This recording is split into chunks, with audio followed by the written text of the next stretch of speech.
जयवैली में हुए एक हादसे के बाद बदरवा इलाके में तनाव का माहौल पैदा हो गया है। इस हादसे में 30 साला नौजवान आरिफ हुसैन की मौत हो गई, जबकि स्पेशल ऑपरेशंस ग्रुप एसओजी के 2 जवान भी जख्मी हुए हैं। जुम्मे की नमाज के बाद बदरवा में बड़ी तादाद में लोग जमा हुए और नौजवान की मौत के खिलाफ जोरदार एहतजाजी मुजाहिरा किया।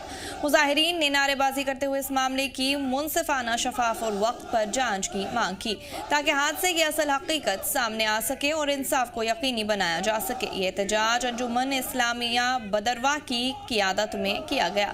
तंजीम ने नौजवान की मौत के खिलाफ बदरवा में मुकम्मल बंद का ऐलान भी किया। तंजीम ने इंतजामिया से अपील की कि मामले की साफ और शफाफ जांच कराई जाए और जांच की बुनियाद पर मुनासिब कार्रवाई की जाए। दरमियान मरहूम नौजवान के इलाके में भी एहतजाज हुआ, जिसमें बड़ी तादाद में लोगों ने शिरकत की और आरिफ हुसैन के लिए इंसाफ का मुतालबा किया।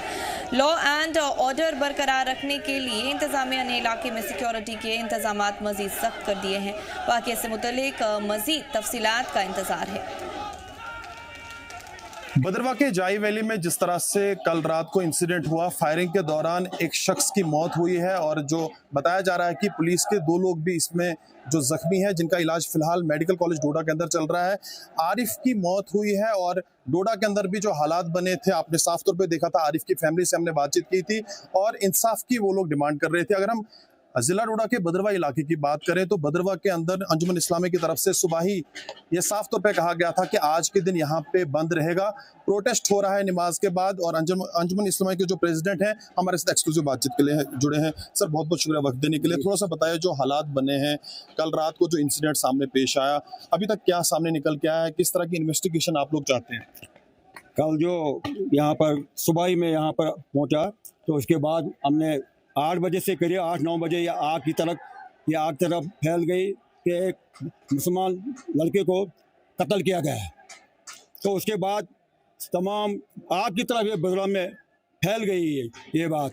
तो हमने रब्ता किया, एडमिनिस्ट्रेशन से रब्ता किया कि इसकी क्या बात है, किस तरह से आप उसको मर्डर किया गया, आपने जो कत्ल किया उसकी किस तरह से क्या वजूहत है। तो उन्होंने कहा कि ये कहीं माल मछली ले जा रहे थे तो उसमें से गुस्तम हो गई हमारे से, तो जिसकी वजह से एक को फायर आ गया, उसकी डेथ हो गई।